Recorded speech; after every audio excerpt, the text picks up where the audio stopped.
Hey gents, it's Hill here. Just had another game in the Asashio, which I think is a very fun ship to play.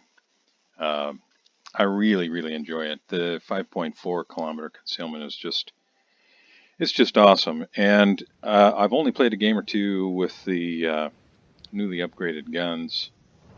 Well, that looked weird, didn't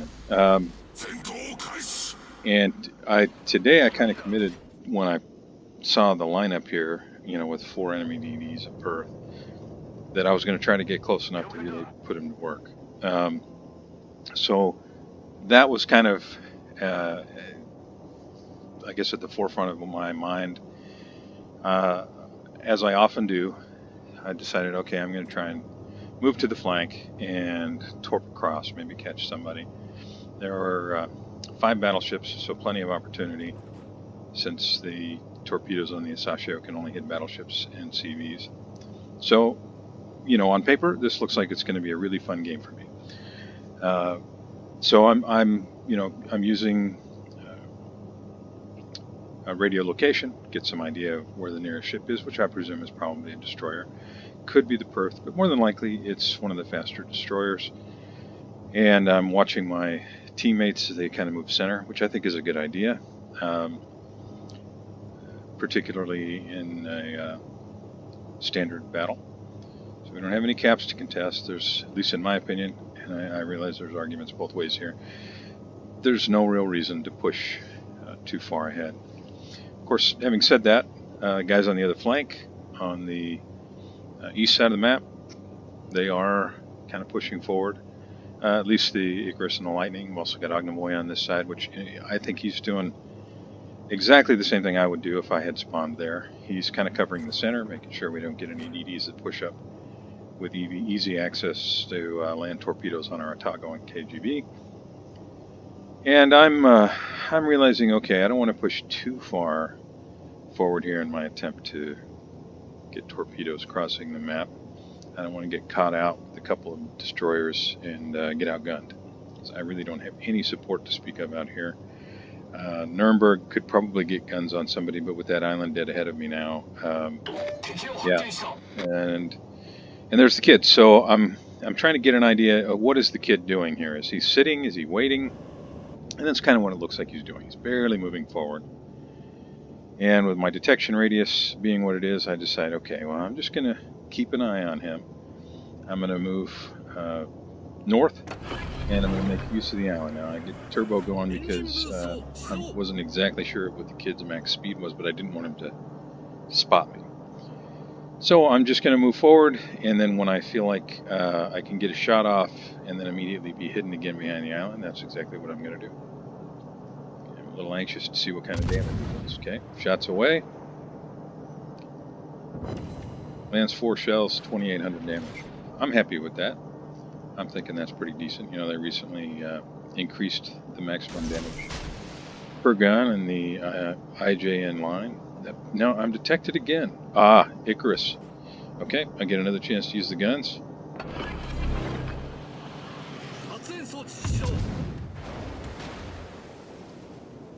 And I'm smoking up here because I want to avoid a situation where a kid pushes north and I'm caught in a crossfire. Okay, so he can barely move. This really I should land some shells here to give you some idea. Couple thousand damage.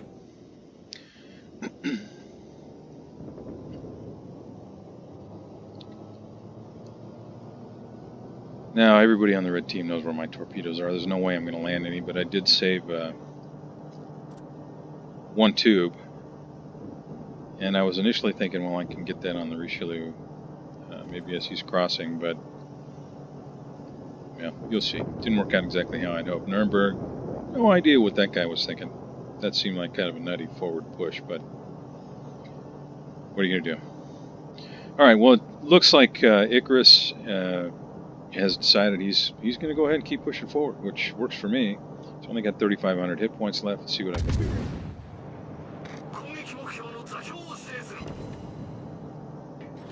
Only landed 2. This looks maybe a little bit better. Okay, so Normandy finished him off, but only thing that's hit anything from my ship is guns, and I'm just shy of 11,000 damage 5 minutes in. Certainly not stellar, but there are still 5 enemy battleships. There'll be plenty of opportunity for torpedo hits. And again, at least for me, this game was kind of about testing out the guns. So now I'm starting to think, okay, maybe I need to get closer. How do these guns do when they're closer? So I'm going to be kind of in the back of my mind, and I don't want to do anything crazy and end up YOLOing and getting, killed off in a matter of minutes. But I'm kind of thinking, okay, I need to look for opportunities to get closer with these guns and see what it can do, particularly against other destroyers. And you notice I kind of spread out the launches on the torpedoes. Doesn't always work, but especially if you have an inexperienced battleship captain, sometimes they'll get hit, they'll flood, they'll think, okay, I'm going to wait a second or two, and okay, no more, so I'm going to go ahead and repair, and then they see the next wave of torpedoes coming. Now maybe I can get some torpedoes on the Richelieu, I think. But no, there's a Massachusetts on our team that's kind of right there, so that's not going to work after all. So we'll just keep an eye on the Leon, and land one, and he did flood. Looks like my second drop is not going to connect, so I'm going to have to use some of the next couple of ones. Hope I can tag him. Okay, Massachusetts moving out of the way. What to do? Both on the Leon or just one? Yeah, since he'd already repaired, it seemed like the better bet.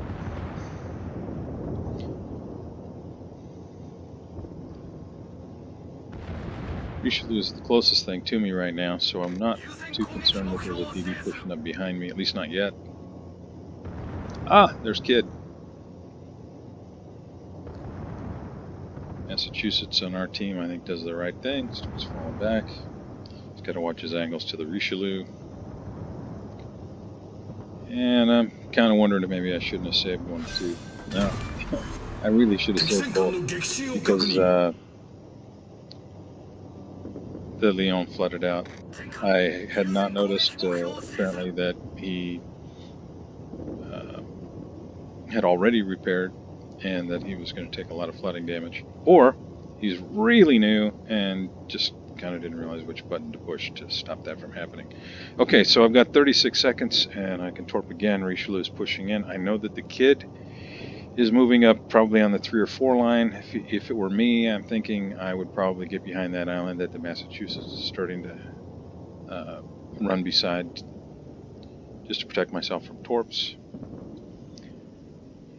Yeah, Richelieu is going to be backing up here, so I'm going to sit and throw some torps out in the hope of catching him.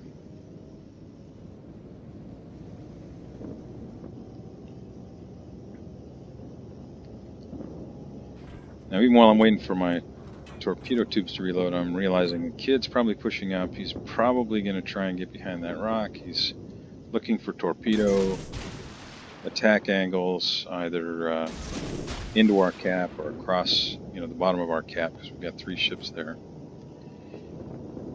So I'm going to go ahead and start moving that way. And we'll just see what happens with Richelieu. Yep, there's the smoke. Kid is out that way for sure. Not sure exactly why he decided to smoke. Hey, there's another smoke. So Kid and Perth are on that side, I know. And here in a minute, I'm going to point that out to my teammates, because I'm going to have one battleship who's decides to start trying to push out there. And yep, I did catch Richelieu. He did not expect that. And that's the amazing beauty of having a 5.4 kilometer detection radius on a Tier 8 Japanese destroyer. You can get so close, and that allows you, if you're careful, to get some angles that are just crazy, that they would just not expect to happen. Okay, so you see I'm pinging. I'm telling him the Kid and the Perth are over there. Normandy is still kind of pushing in that direction, so I end up having to kind of address him directly.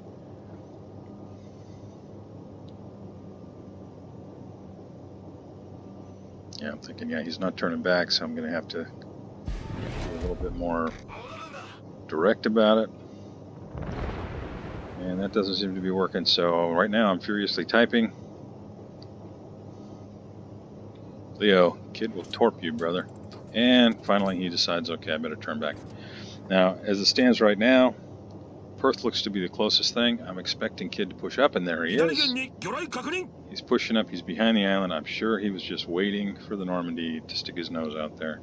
So here's my chance to get close with these guns. And I'm going to go ahead and take it. We're not leading by much, but we are leading. And I'm going to just run right in here and at close range, or as close as I feel safe doing, just see what I can do with these guns against the kid that I know has to be right here. And there he is. Okay, first volley's out. And a little behind him, but still, look at that damage. Almost 4,300 damage. He's just getting his guns around. The second volley's off. Another 4,300 damage. I'm loving these guns. Next volley's out. Angle's a little different. 2,900. This guy is just melting. He's probably having a heart attack right now. That's that. Yeah, this recent IJN destroyer gun buff, so that the maximum per barrel is 2,150 damage, seems to have really made a difference. I know that it's not twice the damage or anything like that, but I don't ever recall having volleys like that even at close range in any Japanese destroyer. So hats off to Wargaming for allowing Japanese destroyers, at least in my opinion, to be a lot more competitive against quote-unquote gunboat destroyers.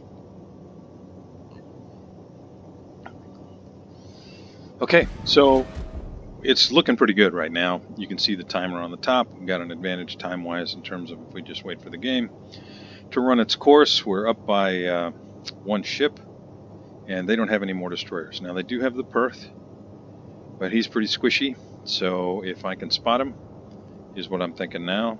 My guys on my team can probably finish him off. Looks like they're going to finish off the Queen Elizabeth here in pretty short order. And I know right, yeah, there he goes. And I know right where the Perth has to be. I'm thinking on the map. Got to be around there, fellas. And it just makes sense that he's probably hiding behind that rock.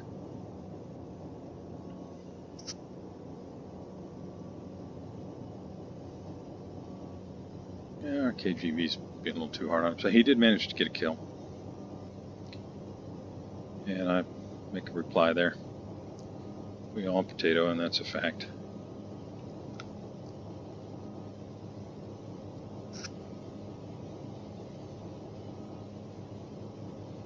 Aoba has been giving our Richelieu absolute fits, and he's going to make a comment about that here in a second.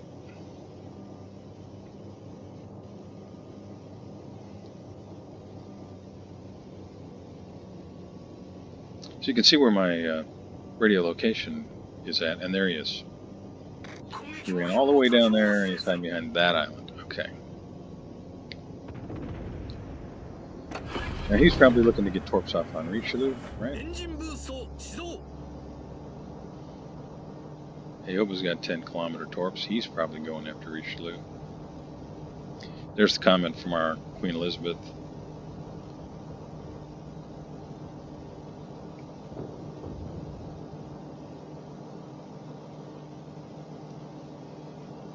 Edinburgh on the outside on their team. Doesn't look to be in a position to really do much, so our team is just kind of pushing into the cap. You can see the smoke, which has to be the Perth. Richelieu wisely heading for the smoke, not showing broadside, and then so I'd have to push pretty close or wait for Richelieu to push pretty close to get guns on the Perth. My guess is he's reversing right now, which would make it harder for me, and Aoba can get guns on me. So I'm just going to get behind the island. I slowed down so that I could make this turn. Asashio's pretty big and a little bit ungainly, so I just want to make sure I didn't beach myself there.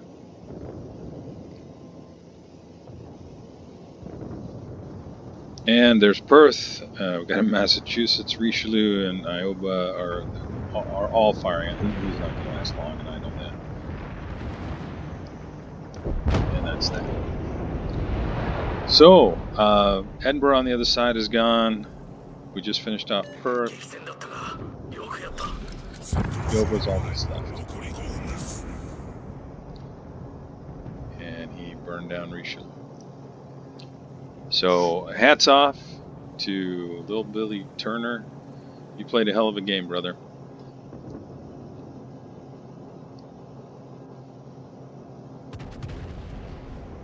Just a straight and simple case of your team had a few more taters, or guys that tatered a little harder than we tatered. And the rest of my team, great job. There's not really a whole lot left in this. If I recall, I got off a shot, but my shells don't even get all the way over there before the game ends. That's it. Thanks for watching, guys. See you soon.